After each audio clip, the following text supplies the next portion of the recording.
கர்த்தருக்கு ஸ்தோத்திரம். விழுப்புரம் புதிய பெந்தகோஸ்தே சபை வழங்குகிறதானே தேவ சமாதான நேரம் என்ற நிகழ்ச்சியில் உங்கள் மத்தியில் கர்த்தர் என்னை கொண்டு வந்ததுக்காக கர்த்தருக்கு நன்றி சொல்கிறேன். இந்த நாளின் செய்தியின் தலைப்பு உன் ஊழியத்தை நிறைவேற்று. 2 தீமோத்தேயு 4ஆம் அதிகாரம் 5ஆம் வசனம். அப்போஸ்தலனாகிய பவுல் தீமோத்தேயுக்கு எழுதின நிருபத்தில் தீமோத்தேயுக்கு ஆலோசனையாக சொல்லுகிறதும் அறிவுரையாக சொல்லுகிறதுமான வசனங்கள் இங்கே சொல்லப்பட்டிருக்கிறது. வசனத்தில் நாம் பார்க்கிற காரியம், நீயோ எல்லாவற்றிலும் மனத்தெளிவுள்ளவனாயிரு, தீங்கு அனுபவி, சுவிசேஷனுடைய வேலை செய், உன் ஊழியத்தை நிறைவேற்று. அப்போஸ்தலனாகிய பவுல் தீமோத்தேயுக்கு சொல்லுகிற காரியத்தில் தீமோத்தேயு செய்ய வேண்டிய காரியங்களை ஒரு பட்டியலிட்டு சொல்லுகிறார். அது 5ஆம் வசனத்தில் எல்லாமே கர்த்தருக்கு ஸ்தோத்திரம்.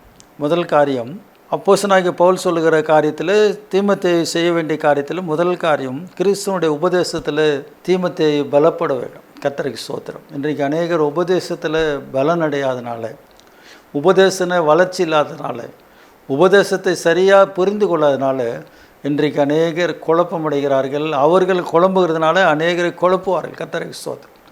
ஒரு மனுஷனுக்கு தெளிவான உபதேசம் இல்லாவிட்டால், தெளிவான சத்தியம் அவனுக்கு தெரியாவிட்டால் அவனுக்கு மற்றவர்களை குழப்புவான். கர்த்தருக்கு ஸ்தோத்திரம். அதனால் தீமோத்தேயுக்கு அப்போஸ்தலனாகிய பவுல் சொல்லுகிற முதல் காரியம், கிறிஸ்துவனுடைய உபதேசத்தில் ஆவியில் பலப்பட வேண்டும். கர்த்தருக்கு ஸ்தோத்திரம். இன்றைக்கு அநேகர் வசனத்தை படிப்பாங்க. என்ன வசனத்தை நம்ம படித்தாலும் பரிசுத்த ஆவியின் அனுபவம் ஒத்தாசை நமக்கு இல்லாவிட்டால் நாம் படிக்கிற செய்தி, படிக்கிற காரியங்கள் நமக்கு விளங்கி கொள்ள முடியாது.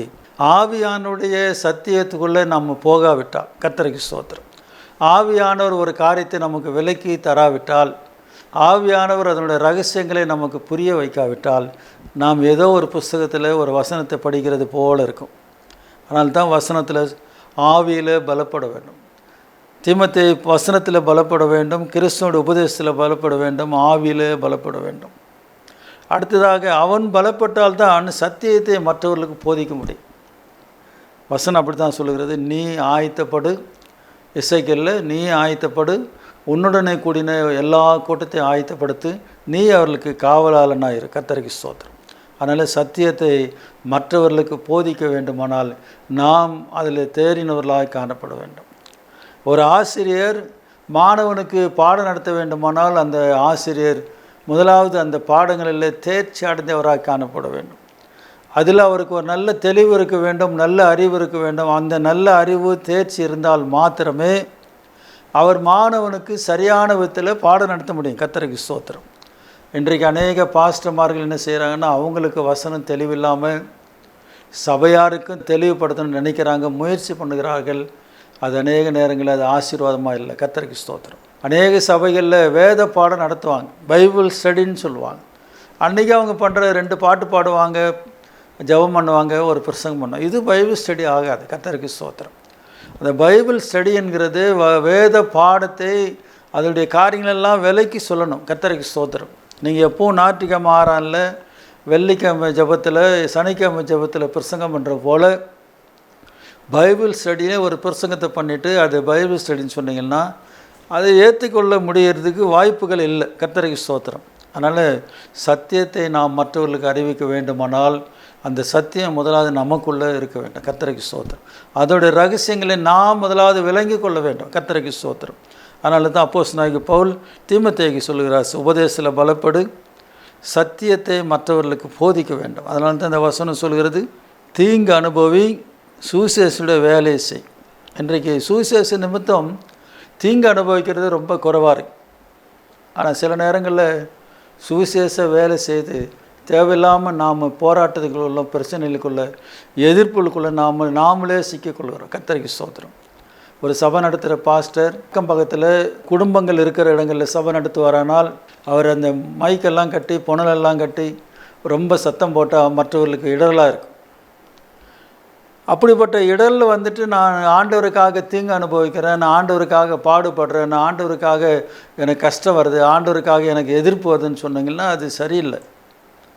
குடும்பம் பக்கத்தில் குடும்பம் நடத்துகிற இடங்களில் நீங்கள் ஆண்டவரை ஆராதனை சபை நடத்துகிறீங்க, ஆண்டவரை ஆராதிக்கிறேன்னு சொன்னால் அவர்களுக்கு இடரல் வரக்கூடாது. கர்த்தருக்கு ஸ்தோத்திரம். அவர்கள் ரட்சிக்கப்படுகிறார்களோ இல்லையோ, அவர்கள் சத்தியத்தை ஏற்றுக்கொள்கிறாரோ இல்லையோ, அவர்களுக்கு இடரல் உண்டாக்கக்கூடாது. அதனால் நம்ம பிரசங்கம், நம்ம பாட்டு, நம்முடைய ஆராதனை, ஆவில நிரம்பி அந்நிய பாஷை பேசுகிறது, இதெல்லாம் மற்றவர்களுக்கு இடரல் உண்டாகுமானால் உண்டாக்குமானால் அவர்கள் ஆண்டவர்கிட்ட வரமாட்டாங்க. அவர்கள் ஆண்டவரிடத்தில் வருகிறதுக்கு நாமே ஒரு தடையாக இருப்போம். கர்த்தருக்கு ஸ்தோத்திரம். அதனால் சுவிசேஷத்தை அறிவிக்க வேண்டும், சத்தியத்தை மற்றவர்களுக்கு போதிக்க வேண்டும்.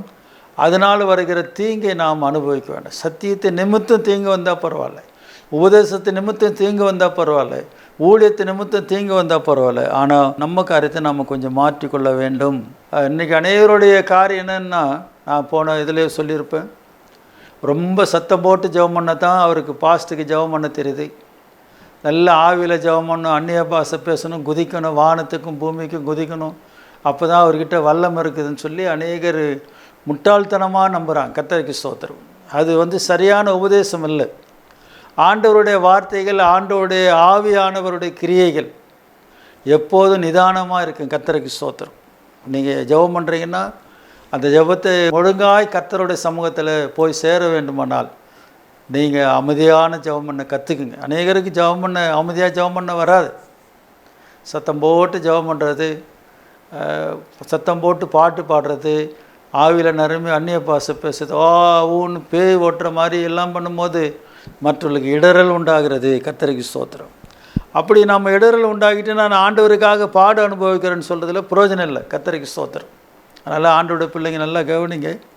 தீமோத்தேயுக்கு பவுல் சொல்லுகிறது, தீங்கு அனுபவி, சுவிசேஷனுடைய வேலை செய், உன் ஊழியத்தை நிறைவேற்று.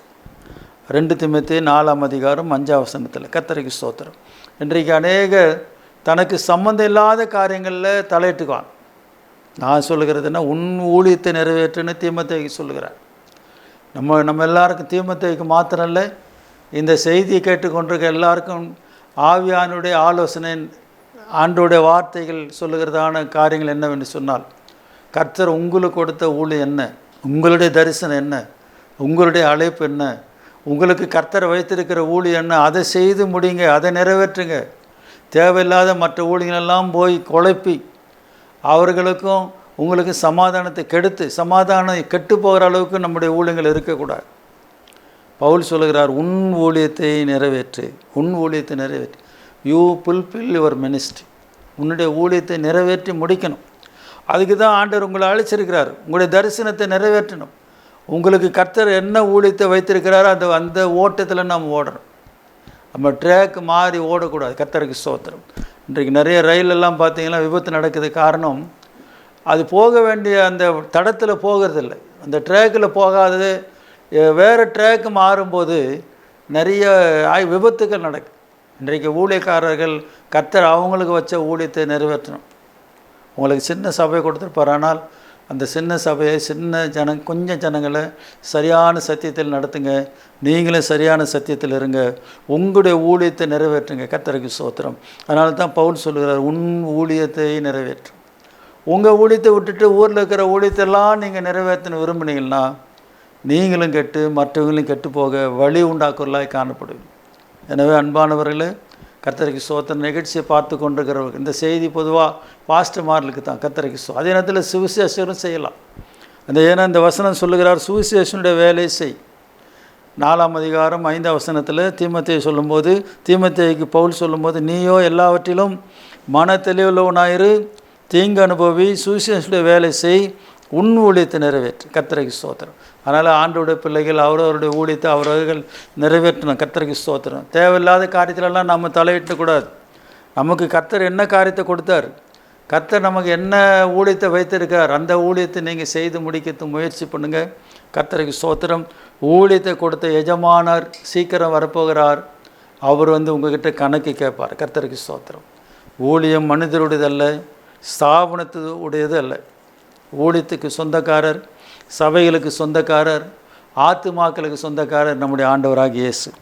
அவர் தம்முடைய சுய ரத்தத்தினால் சம்பாதித்து கொண்ட சபைன்னு சொல்லப்பட்டு, நீங்கள் ஆத்துமாக்களை ஆதாயம் பண்ணியிருக்கலாம், சுவிசேஷ வேலை செய்திருக்கலாம், ஜனங்களை சபை கொண்டு வந்திருக்கலாம். இது நாம் செய்ய வேண்டிய வேலை. அது செய்து தான் ஆகணும். அதுக்கான பலனை ஆண்டவர் வைத்திருக்கிறார். ஆனால் இது சபை கர்த்தருடையது. அவருடைய சுய ரத்தத்தினால் சம்பாதித்து கொண்ட சபை. உங்களுடையது என்னுடையது சபை கிடையாது. நீங்கள் ஒரு பேர் வச்சு சபை நடத்தலாம், ஒரு வீட்டில் நடத்தலாம், ஒரு கட்டடத்தை நடத்தலாம், கொஞ்சம் பேர் ஜனங்கள் கொஞ்சம் ஜனங்களாக இருக்கலாம், நிறைய ஜனங்களாக இருக்கலாம்.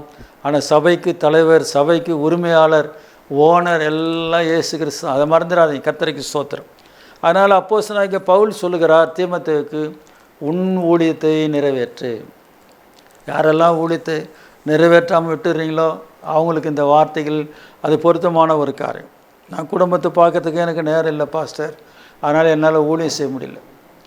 குடும்பத்தை பார்க்கறதுனால ஊழியத்தை விடக்கூடாது, ஊழியத்தை பார்த்துட்டே குடும்பத்தை விடக்கூடாது. கர்த்தருக்கு ஸ்தோத்திரம். ரெண்டுமே செய்ய வேண்டும். அழைப்பு இல்லாமல் ஊழியம் செய்யக்கூடாது, அழைப்பு இருந்து ஊழியம் செய்யாமல் இருக்கக்கூடாது. இது ரொம்ப கஷ்டமான ஒரு காரியம், ஆண்டவருடைய சமூகத்தில் பாவமான ஒரு காரியம். அதனால் ஊழியம் கொடுத்த எஜமானர் சீக்கிரம் வரப்போகிறார். அவர் கணக்கு கேட்க போகிறார். அவருக்கு நான் பதில் சொல்லணும். ஒரே ஒரு சம்பவத்தை ஞாபகப்படுத்தும்படி விரும்புகிறேன். அந்த ஒரு எஜமான் பிரயாணப்பட்டு போகும்போது அவன் செய்த காரியத்தை இந்த வசனத்தில் நாம் பார்க்கிறோம்.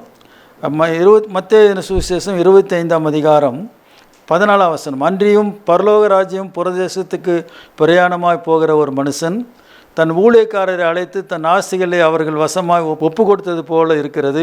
ஒருவனுடைய திறமைக்கு தக்கதாக ஒருவனிடத்தில் 5 தாலந்தும், ஒருவனிடத்தில் 2 தாலந்தும், ஒருவனிடத்தில் 1 தாலந்துமாக கொடுத்து உடனே பிரயாணப்பட்டு போனான். கர்த்தருக்கு ஸ்தோத்திரம். தாளந்தை கொடுத்துட்டு போயிட்டார். 1 தாலந்து, 5 தாலந்து, 2 தாலந்து. இந்த 19ஆம் வசனத்தில் சொல்லப்பட்டிருக்கிறது. இந்த வசனம் நான் வாசிக்கிறேன். வெகு காலமான பின்பு அந்த ஊழியக்காரருடைய எஜமான் திரும்ப அவரிடத்தில் கணக்கு கேட்டார். எனக்கு அன்பானவர்களே, பாஸ்டர்மார்களே, விசுவாசிகளே, சுவிசேஷகர்களே, சபை மக்களே, கர்த்தர் கணக்கு கேட்பார்.